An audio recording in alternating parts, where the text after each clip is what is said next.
Share. These are SHARKKs. Bravo Audio SHARKKs. But wait, we gotta go through the naming, so I don't want you all to be confused. Alright, so Indiegogo funded these because they claim 10 times better sound quality than normal headphones because they have hybrid electrostatic properties, driver. So we'll get to that. But again, this is the Bravos by SHARKK. Now, SHARKK makes, well, little Bluetooth speakers and other little crappy headphones and things. So, not to be confused with SHARKK that makes those cool, cheap, shitty vacuums that run on like lithium polymer batteries. That's not that SHARKK. There's one K, and here there's two Ks. And then they're the Bravos.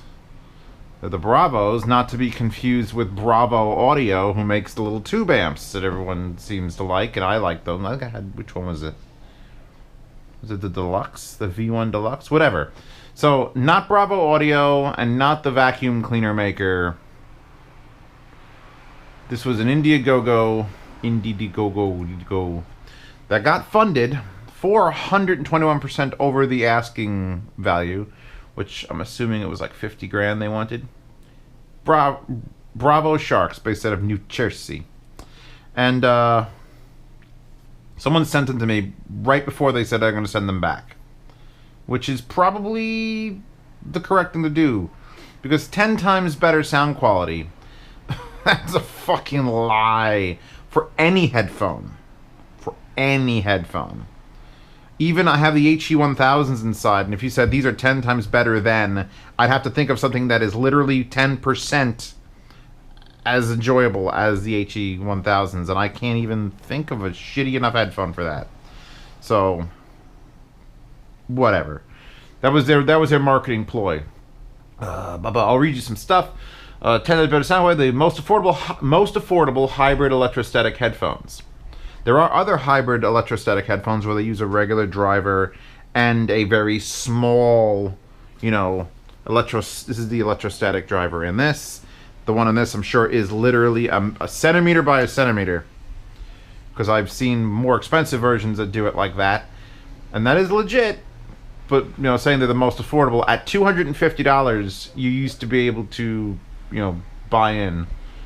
I don't know what they are now. Are they still that? Pre-order now. Let's see. Oh yeah, they're $199 early bird. Blah blah blah blah blah. Comes with hi-fi sound. Well, thank God it comes with that. Power bass, so power bass, and noise isolation. Of course, they are closed. Designed using award-winning hybrid electrostats with a Z, which I don't hate because it has a Z in it. Technology. Feature an ultra-thin film. When a static electric charge is placed in the film, headphones emit an exceptionally vibrant, natural, and ultra-dynamic sound with crystal clear vocals, up to 45,000 hertz.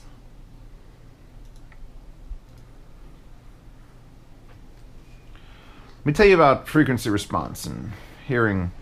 It goes away after you're like a child. Like, you could hear to 20,000 hertz. 21 if you're my brother, because he's a dog. But and then as you get older, it goes down. It always goes down until you get to like your 40s, 50s. My father can't hear above 12K. He's got ear issues though, so that's different. So the point is that this is 45,000. No one cares. No one should care.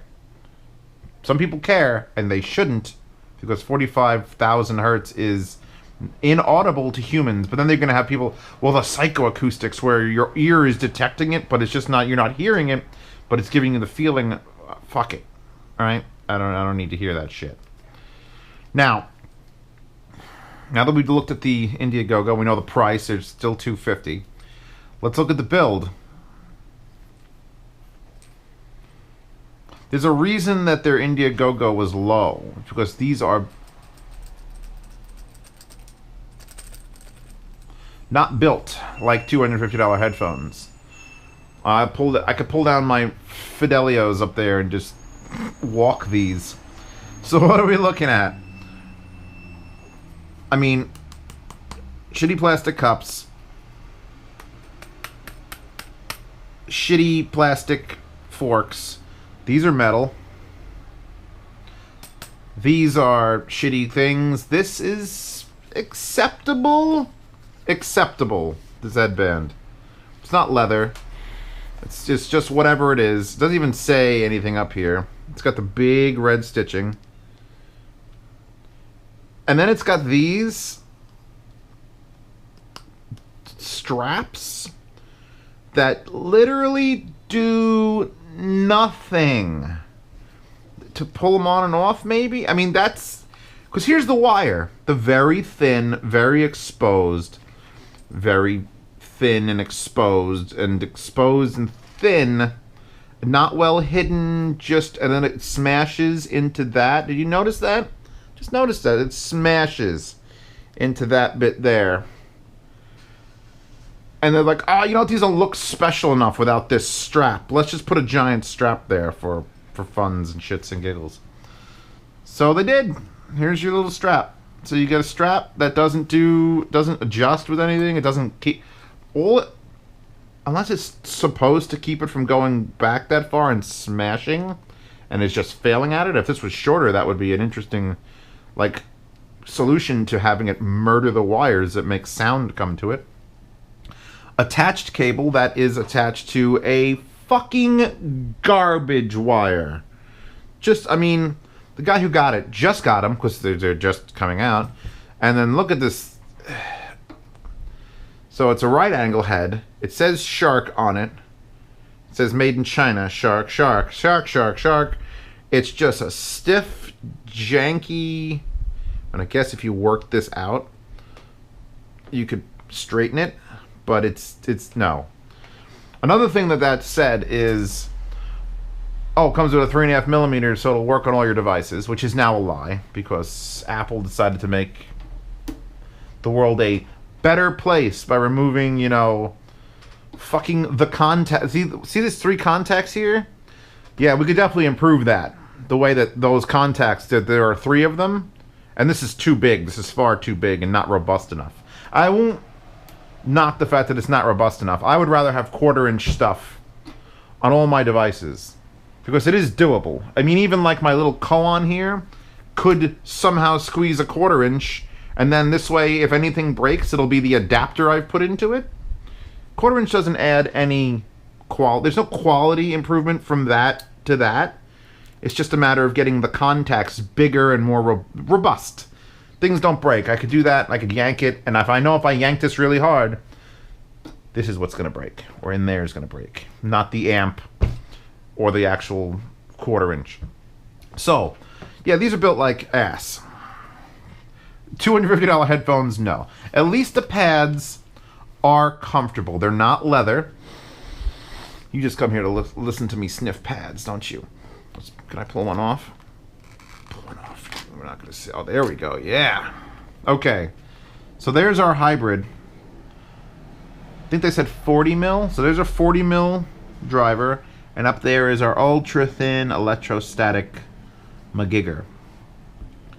And listening to them, I had initially threw them into my phone. And I was like, these are garbage. And then I moved them over here to the desk. And I tried them out on a couple different amps, and I put them on my own X1S, which is like my go-to. It's not the most powerful, but it's certainly powerful enough to run, you know, most headphones that aren't stupid. And then if I need the extra power, I swap over to the Arist Audio Huron 5 that could blow things up. And I'm running the Arist right now at, well, off, if this was sitting on a desk, is 6. So I'm running it a little, like right at 9. Not anywhere near maximum, just there. And I could tell you, it sounds different entirely from a phone, from the own, from this on low, and from this on high. I mean, from low to high here, impedance, these are the impedance selectors. It sounds muffled, like throw them away on high. Put them in the own, it's like, oh, they sound better there, but they're still lacking. And then you put them in the low, of the $1,000 headphone amp, and they start to sound acceptable.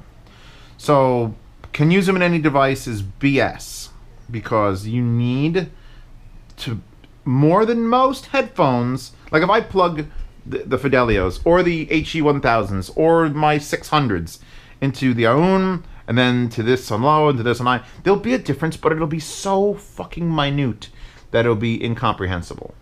With these headphones, with this, because electrostatics usually require a separate amplifier that does separate things, and these having a hybrid, it's just every single thing sounds different, and you've got to fish forever to figure out what's the best sounding solution for you.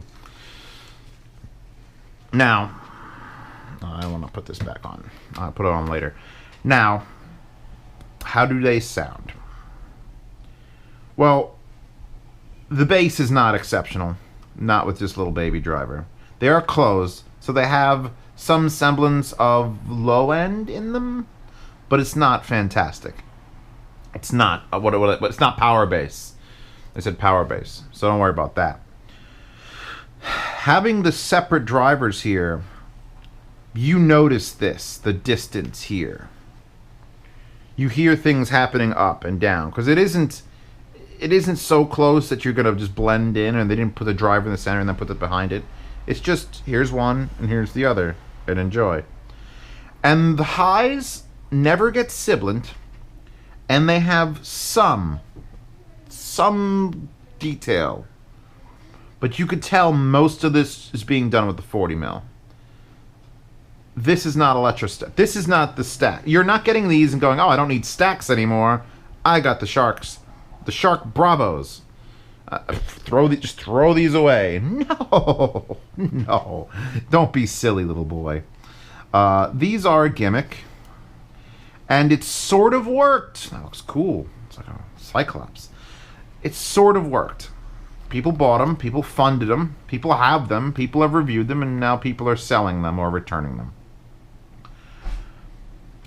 It does. If this was a $100 set, I'd be all for it. I give all these problems where it's like, oh, you know, it's sort of shittily built and it requires a better amp. But the sound quality is, it's all right. It's not a detriment that they've done this, but it's all right. But for $250, just return them. $250 gets you an actual set of good headphones, or at least you could, put your money aside for something else. Imaging is it doesn't blow you away. Then again, neither do the stacks here. No, I'm sorry, that's soundstage. Imaging they do, but these don't do anything special. They don't do anything special. They sound like headphones, a little muddy. They have a little bit too much, a lot of crowding going on, where it sounds like here's the thing, since they have two drivers, and that means they should have a crossover network in here that prevents this from doing highs and this from doing lows. And I don't think they're running a very complicated crossover network to separate the two. So I think that we've got reproduction of the same frequencies in a large band going on between the two. And the only way to test that would be to have someone who has a measurement rig disconnect the driver, measure this, then disconnect that driver and measure this and see where they roll off. So basically, yeah, they sound all right for a $100 pair of headphones, but they're not $100. They don't sound 10 times better than every other headphone. They do have, you could sense that this is doing highs, but then you could also sense that this is doing some highs, and then it's just a mixing, mashing together, and it's like, So if you have a pair, I am sorry. And if you don't have a pair, don't worry. Maybe next time. I mean, I would almost be okay if it sounded like this if they spent 3 times more in the build. Because it's built like a $45 pair of headphones. I could take the Pro 80s out and they would just shit on these for build quality and thought, and like, oh look, it doesn't smash that, and the wire is still attached on that, but at least it was a nice wire. Yeah, this is gimmick. This is gimmick wear. People bought it. and now people have to live with it. And now I have to live with it. Sound demo in the description.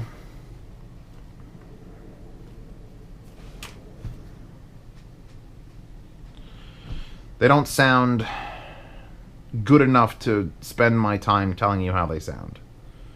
They sound feeble. I'm trying to think of the word. They sound like they're trying to do something special, and they're just not accomplishing that at all. At all.